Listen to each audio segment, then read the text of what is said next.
Dear viewers, you are warmly welcome in this lecture.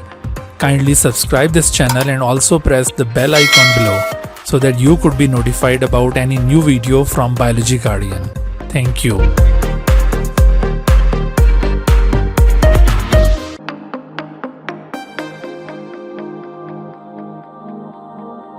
Bismillahirrahmanirrahim. Assalamu alaikum students. Welcome back in lecture number 2 of chapter 6 of NBF Biology 11 in which we are going to study general characters of archaea. आज के lecture में हमने discuss करना है general characters of archaea. Archaea ये एक prokaryotic group of organism है. इस चैप्टर का टाइटल ही दरअसल प्रोकैरियोट्स हैं. इस चैप्टर में प्रोकैरियोट्स के बारे में डिस्कस किया गया है.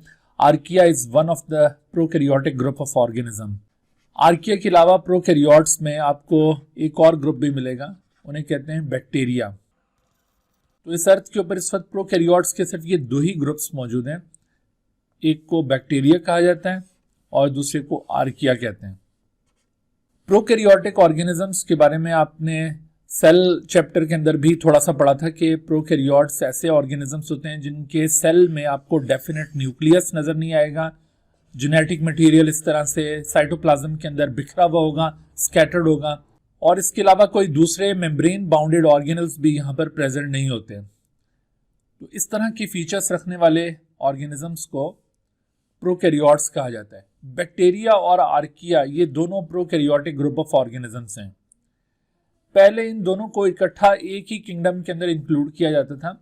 उस किंगडम को किंगडम मोनेरा कहते थे. Kingdom Monera 5 kingdom system of classification में एक किंगडम इंक्लूड की जाती है और इसके अंदर जितने भी प्रोकैरियोटिक ऑर्गेनिजम्स हैं उनको शामिल किया जाता है, जिसमें ये बैक्टीरिया और इवन आर्किया को भी पहले आर्कियोबैक्टीरिया के नाम से कॉल किया जाता था और इसी किंगडम के अंदर इनको शामिल किया हुआ था.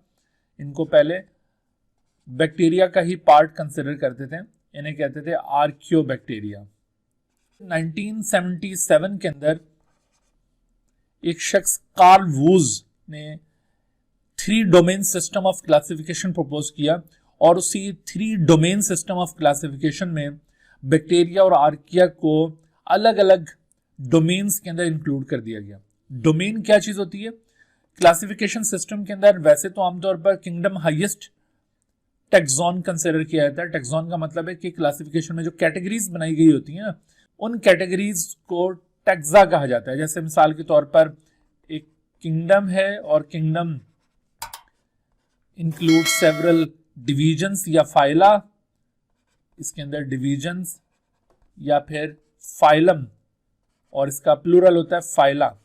फाइला इंक्लूड होंगे. एक डिवीजन या फाइलम के अंदर क्लासेस इंक्लूड होती हैं और एक क्लास में ऑर्डर के अंदर फिर फैमिली और फैमिली के बाद फिर जीनस और स्पीशी. सो ये आप क्लासिफिकेशन के अंदर जो कैटेगरीज देख रहे हैं ना, each category is known as taxon. Each category is called taxon. तो इसमें highest taxon normally kingdom consider किया जाता है.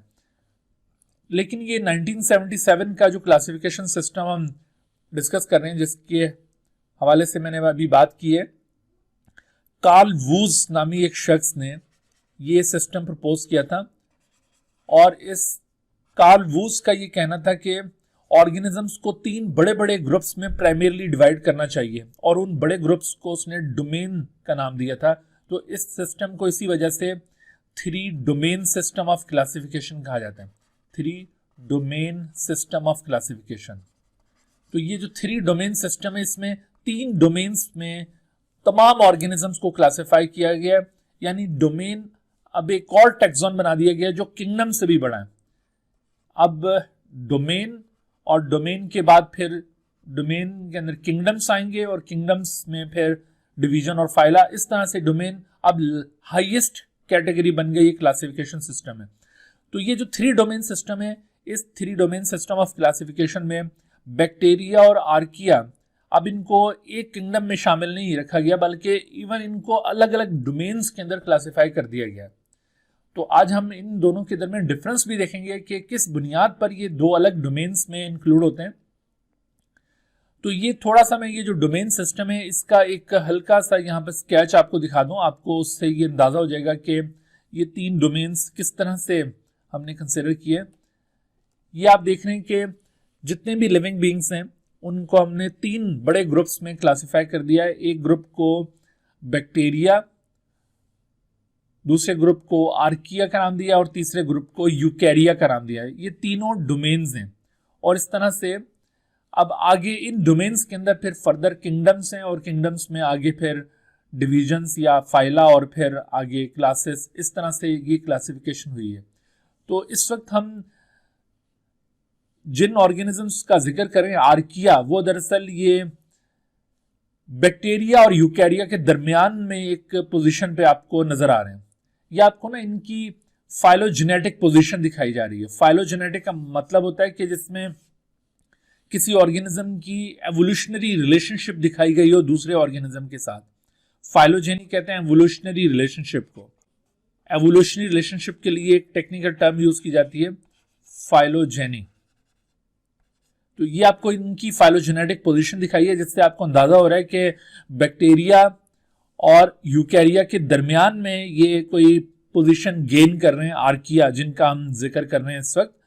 तो आर्किया आपको बैक्टीरिया से ये डिफर होते हुए नजर आ रहे हैं और उसके बाद फिर ये इवन यूकैरियोट से भी डिफर कर जाते हैं। तो आर्किया एक्चुअली यूकैरिया और बैक्टीरिया के दरमियान की कोई पोजीशन गेन करते हैं। किस तरह से गेन करते हैं अभी आपको इनके करैक्टर से अंदाजा हो जाएगा। याद रखो कि ये दोनों डोमेन्स जिसमें बैक्टीरिया और आर्किया शामिल हैं, इनमें एक चीज जो मुश्तरक है वो क्या है, वो है इनका प्रोकैरियोटिक सेल स्ट्रक्चर। ये दोनों दरअसल प्रोकैरियोट्स हैं। प्रोकैरियोट्स यानी इनके दोनों के पास डेफिनेट न्यूक्लियस और मेम्ब्रेन बाउंडेड ऑर्गेनेल नहीं होगा। बाकी इनमें काफी हद तक डिफरेंस आपको नजर आएगा, जिसकी बुनियाद पर ही दरअसल आर्किया को बैक्टीरिया से जुदा करके अलग डोमेन में प्लेस कर दिया गया है।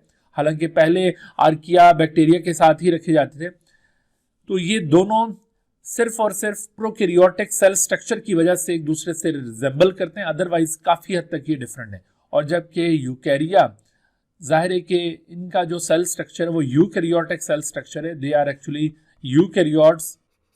तो इन यूकैरियोट्स में प्लांट्स भी आ जाते हैं, एनिमल्स भी आ जाते हैं, इनमें स्लाइम मोल्ड, फंजाई, ये सब ग्रुप ऑफ ऑर्गेनिज्म जो यूकैरियोटिक सेल स्ट्रक्चर रखते हैं वो सब इस यूकैरिया के अंदर इंक्लूड किए हुए हैं।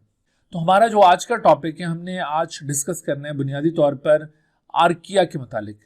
आर्किया की जनरल कैरेक्टरिस्टिक्स क्या हैं और ये आर्किया किस तरह से बैक्टीरिया से डिफरेंट हैं। और जब आपको आर्किया का बैक्टीरिया से डिफरेंस समझ में आएगा तो आप इजीली फिर इनको यूकैरिया से भी डिफरेंशिएट कर पाएंगे। तो let's see what are the characters of archaea. General या इनको आप यूनिफाइंग कैरेक्टर्स भी कह सकते हैं। जनरल कैरेक्टर्स और यूनिफाइंग कैरेक्टर्स और फीचर्स ऑफ आर्किया। सबसे पहले हम बात करेंगे इनकी सेल वॉल कंपोजिशन के मुतालिक। ये बात तो आपको बता दी कि ये प्रोकैरियोटिक सेल स्ट्रक्चर रखते हैं, तो प्रोकैरियोट्स के पास सेल वॉल भी मौजूद होती है।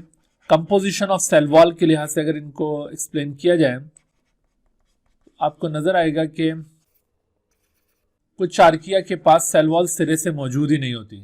ठीक है, ये माइंड में रखिए कि cell wall is absent in some archaea. और बाकी जिनके पास मौजूद भी होती है उनके पास इसकी कंपोजिशन डाइवर्स है।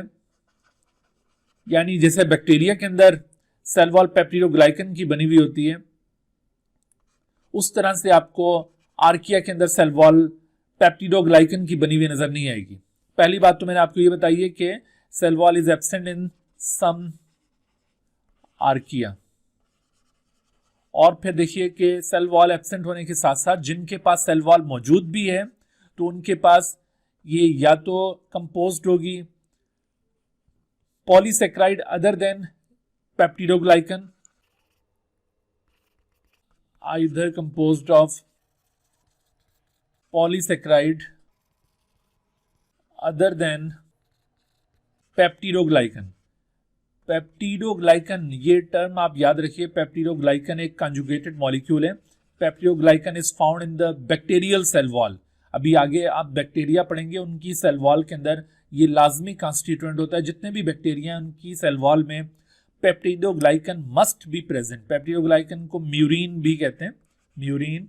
सो दिस म्यूरिन या peptidoglycan must be present in the bacterial cell wall. लेकिन आर्किया में आपको पेप्टिडोग्लाइकन सिरे से नहीं मिलेगा। पेप्टिडोग्लाइकन के बजाय कोई और पॉलीसेक्राइड यहाँ पर मौजूद हो सकते हैं, और वो पॉलीसेक्राइड भी कोई एक नहीं है, वैरायटी ऑफ पॉलीसेक्राइड्स यहाँ पर प्रेजेंट हो सकते हैं। तो इनकी सेल वॉल या तो पॉलीसेक्राइड अदर देन पेप्टिडोग्लाइकन की बनी हुई होगी, या फिर इनकी सेल वॉल कंपोज्ड होती है बाय प्रोटीन, और it is composed of proteins. तो अब आप देखिए कि आर्किया अपनी सेल वॉल कंपोजिशन के लिहाज से बैक्टीरिया से बिल्कुल मुख्तलिफ हैं।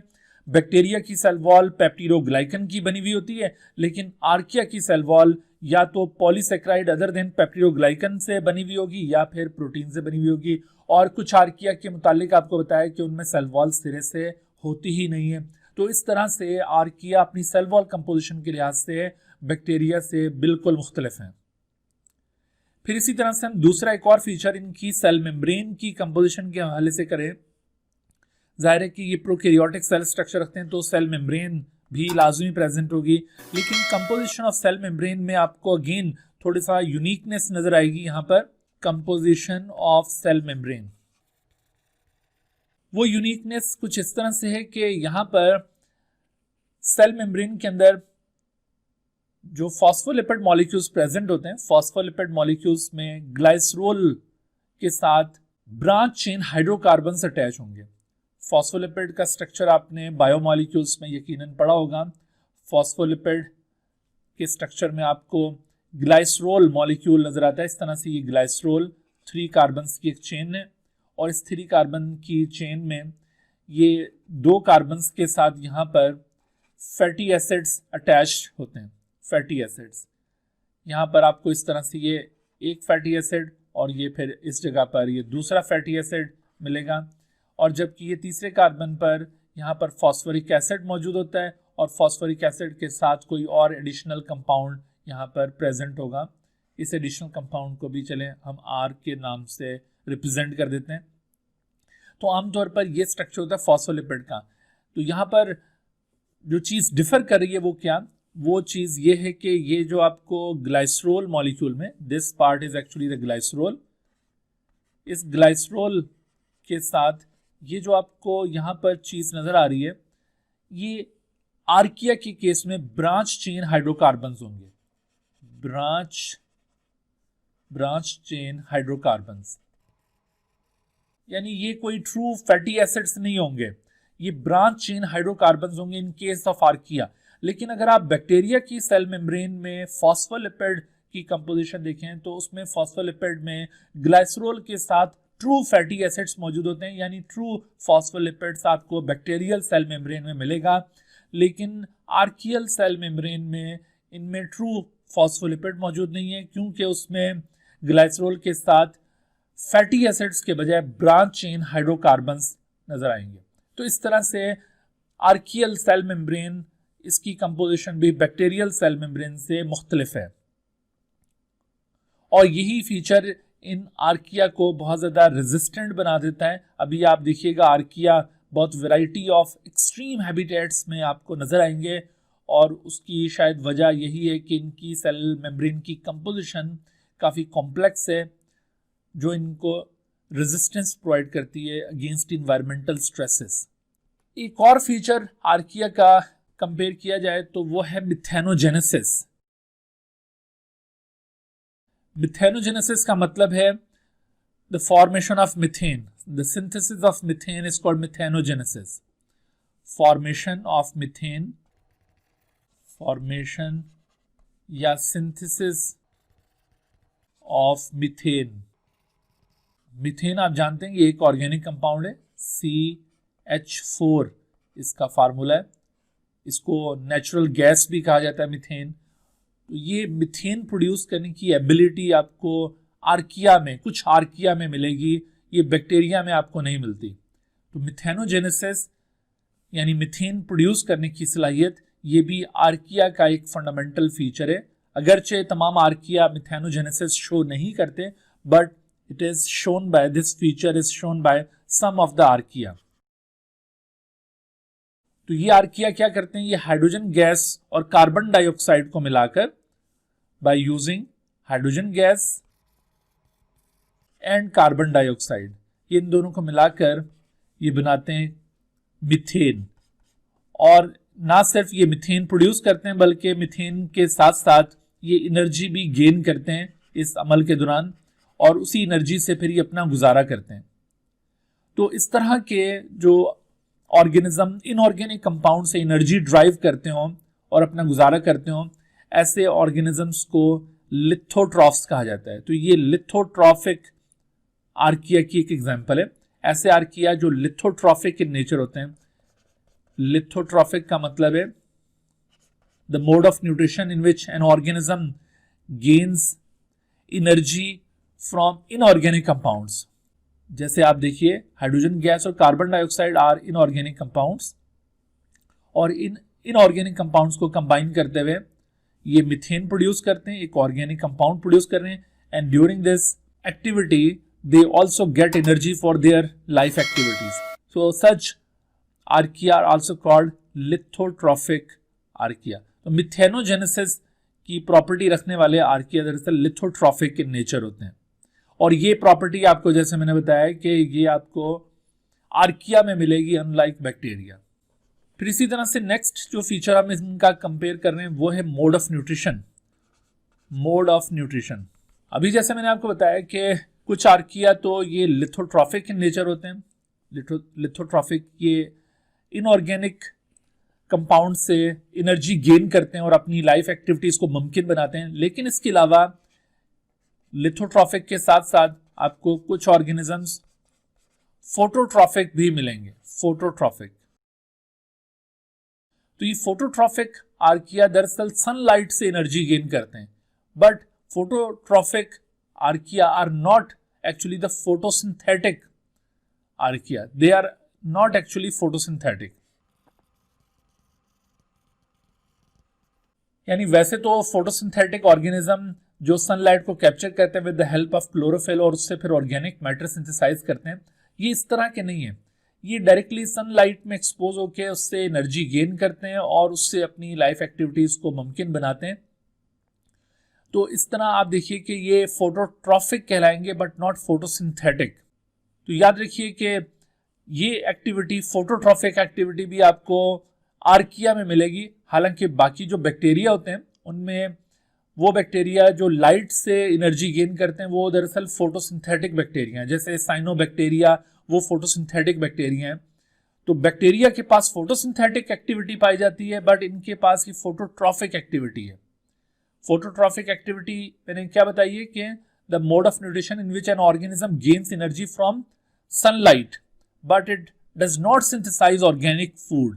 ठीक है, जैसे आमतौर पर फोटोसिंथेसिस में ऑर्गेनिक फूड ग्लूकोज सिंथेसाइज होता है with the help of sunlight, but they are unable to synthesize organic food, but they gain energy from sunlight.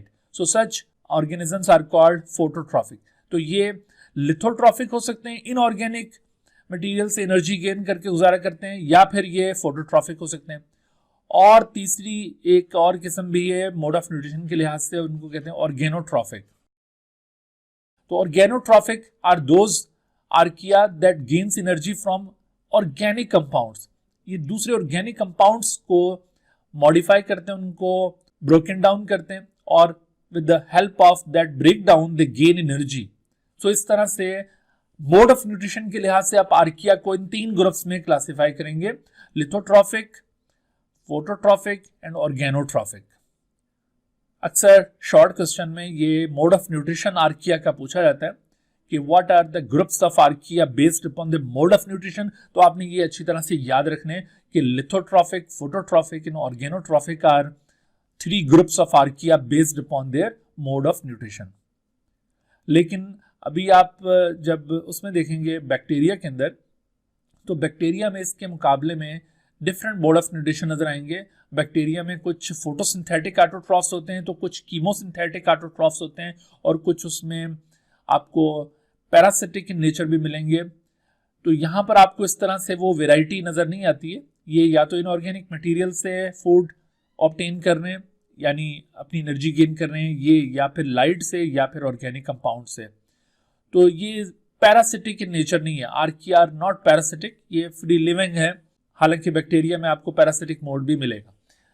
बहरहाल ये आपको 4 पॉइंट्स जो एक्सप्लेन किए ना, ये आप इनके जनरल करैक्टर्स के तौर पर इनको याद रखें। इसके अलावा मजीद करैक्टर्स भी हम इसमें ऐड कर सकते हैं, लेकिन उन करैक्टर्स को यहाँ पर एक टेबल की फॉर्म में दिया हुआ है।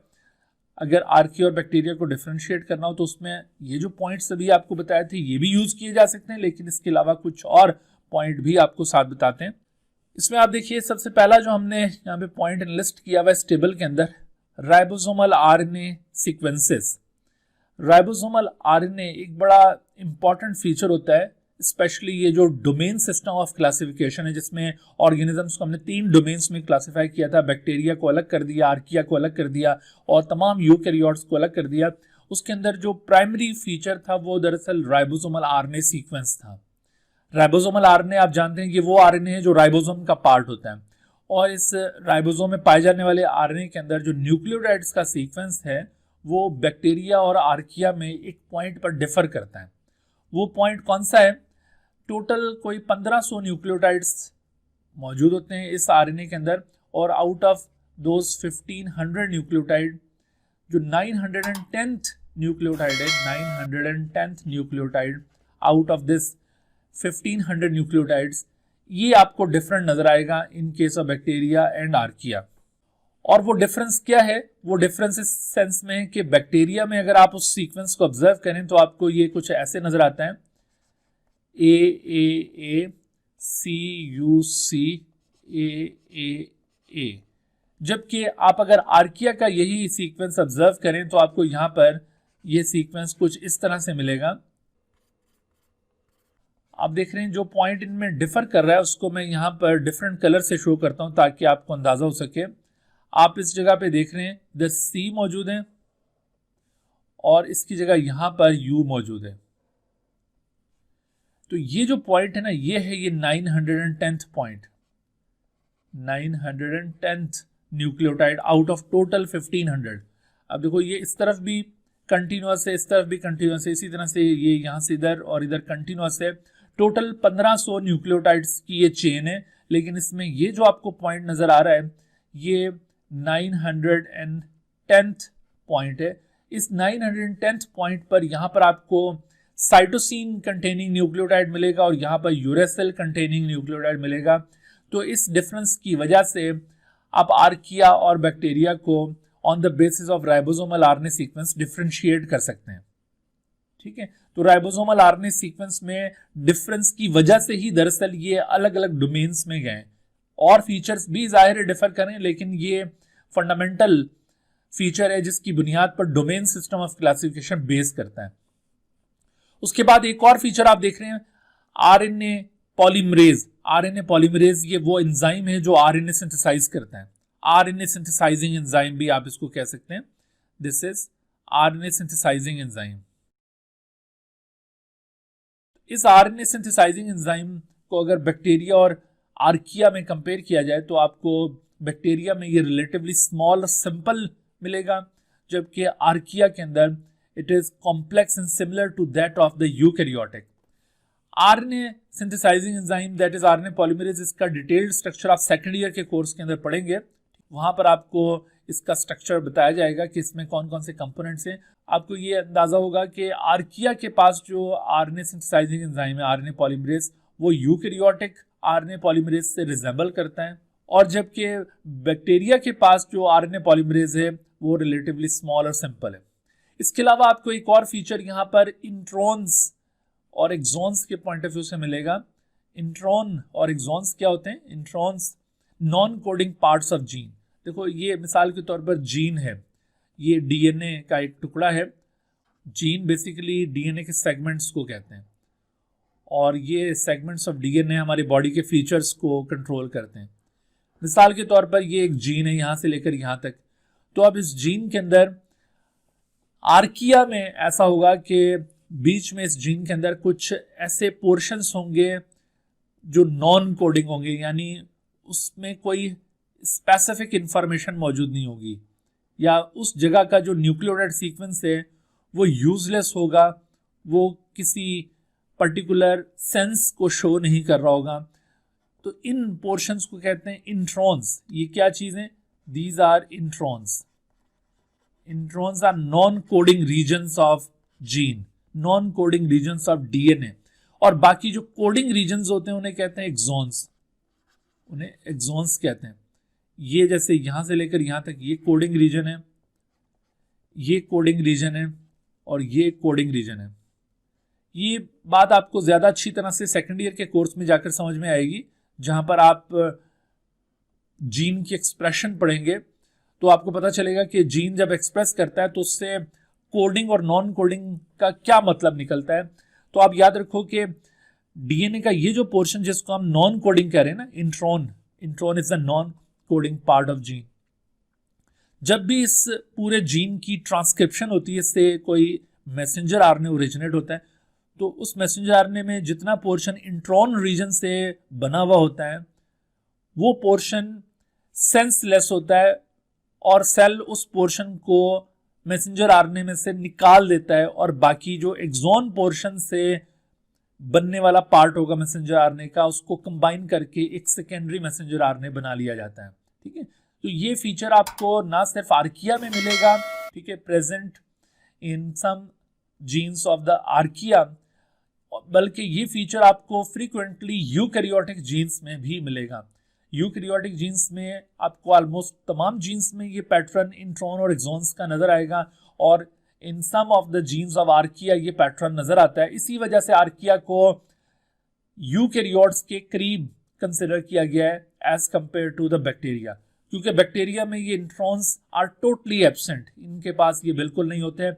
जो बैक्टीरियल जीन्स हैं वो कंप्लीटली सेंस शो कर रहे होते हैं, यानी वो पूरे का पूरा एक्सॉन पोर्शन होता है, उसमें इंट्रॉन टाइप का कोई नॉन कोडिंग पार्ट नहीं होता। तो ये इस लिहाज से भी आप देखिए आर्किया और बैक्टीरिया को डिफरेंशिएट किया जा सकता है।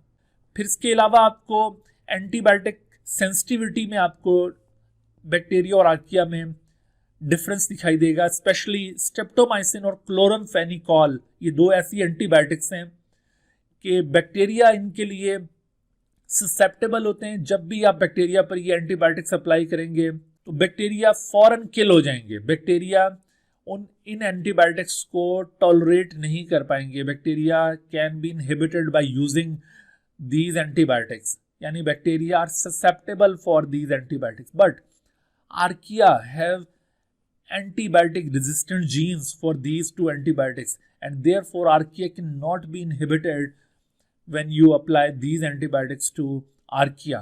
तो देखिए एंटीबायोटिक ससेप्टेबिलिटी, एंटीबायोटिक सेंसिटिविटी के लिहाज से भी आपको बैक्टीरिया और आर्किया में डिफरेंस नजर आ रहा है। और ये दो पॉइंट आपको ऑलरेडी मैंने बयान कर दिए। पेप्टियोग्लाइकन ये बैक्टीरियल सेल वॉल में प्रेजेंट है, आर्किया में एब्सेंट है, और इसकी सेल वॉल की कंपोजिशन आपको बताया था कि कोई पॉलीसेक्राइड या प्रोटीन पर मुश्तमिल होगी। और मेम्ब्रेन लिपिड्स में बैक्टीरिया कार्बन चेन अनब्रांच होती है, और जबकि यहाँ पर आपको आर्किया में कार्बन चेन ब्रांच मिलेगी, स्पेशली वो जो ग्लाइसरोल के साथ हाइड्रोकार्बन्स होते हैं वो ब्रांच चेन्स होंगे, यहाँ पर फैटी एसिड मॉलिक्यूल होंगे ग्लाइसरोल के साथ, और वो अनब्रांच्ड होंगे। So in this way you can differentiate between bacteria and archaea. Short question में अक्सर ये डिफरेंस पूछा जाता है, तो कम से कम 3 पॉइंट आपके माइंड में जरूर हों। अगर ये शॉर्ट क्वेश्चन में 3 मार्क्स में ये क्वेश्चन आता है differentiate between bacteria and archaea.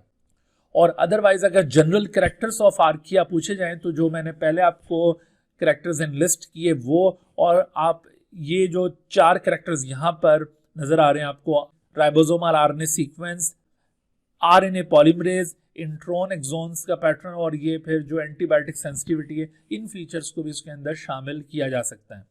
तो इस तरह से आप जनरल फीचर्स ऑफ आर्किया भी बता सकेंगे। इसके अलावा एक और फीचर भी जनरल कैरेक्टर्स में ऐड किया जा सकता है, वो है हैबिटेट्स। हैबिटेट का मतलब होता है प्लेस ऑफ लिविंग।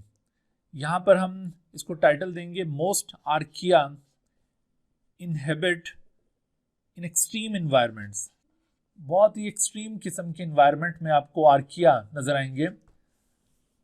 और इनकी इस हैबिटेट के बुनियाद पर आर्किया को 3 मुख्तलिफ ग्रुप्स में क्लासिफाई किया जा सकता है। इनमें से एक ग्रुप को कहा जाएगा मिथेनोजन, दूसरे ग्रुप को हेलोफाइल्स कहा जाएगा और तीसरे ग्रुप को थर्मो एसिडोफाइल्स कहा जाएगा। Thermo acidophiles. तो एक्सट्रीम हैबिटेट्स में पाए जाने के लिहाज से ये 3 तरह के आर्किया कंसिडर किए जाते हैं। मिथेनोजेंस, जैसे अभी आपको ये बताया था कि ये मीथेन प्रोड्यूसिंग आर्किया होते हैं जो मीथेन की प्रोडक्शन करते हैं। Actually they are found in anaerobic environment. Anaerobic environment में ये पाए जाते हैं, फाउंड इन एनारोबिक एनवायरनमेंट, जहां पर ऑक्सीजन नहीं होती। और वो एनारोबिक एनवायरनमेंट कौन सा होगा? वो एनारोबिक एनवायरनमेंट कोई मार्शी प्लेसेस हो सकती हैं, marshy places such as marshy यानी दलदली जमीनें, मार्शेस, स्वाम्प्स हो सकते हैं, ये भी खास किस्म की दलदल होती है, स्वाम्प्स, ठीक है। तो मार्शेस, स्वाम्प्स, या फिर GIT gastro intestinal tract of animals, animals के गैस्ट्रो इंटेस्टाइनल ट्रैक्ट्स में ये मौजूद हो सकते हैं। तो ऐसी जगहों पर ये मिथेनोजेंस अमूमन मौजूद होते हैं और वहां पर ये मीथेन की प्रोडक्शन करते हैं। मीथेन की कैसे मीथेन को बनाते हैं? जैसे अभी आपको मैंने बताया था कि ये हाइड्रोजन गैस और कार्बन डाइऑक्साइड को कंबाइन करके मीथेन प्रोड्यूस करते हैं। Hydrogen gas and carbon dioxide, इनको कंबाइन करके ये CH4 की प्रोडक्शन करते हैं। और ये CH4 इसे बायोगैस भी कहा जाता है। चूंकि ये लिविंग बींग्स की एक्टिविटी से प्रोड्यूस हो रही है तो इस वजह से इसे बायोगैस भी कहा जाता है। इसके अलावा आपको पता है कि ये अर्थ के नीचे से भी ये गैस के ज़खायर मिलते होते हैं, ठीक है, वो नेचुरल गैस कहलाती है। लेकिन अगर इस तरह से ये लिविंग बींग्स की एक्टिविटी से ये गैस प्रोड्यूस होते इसे बायोगैस कहते हैं। ये वही गैस है जो आमतौर पर हम घरों में चूल्हे जलाने के लिए इस्तेमाल करते हैं। मिथेनोजन की एग्जाम्पल क्या होंगी? मिथेनोजन की एग्जाम्पल्स में मिथेनोबैक्टीरियम फॉर्मिकम,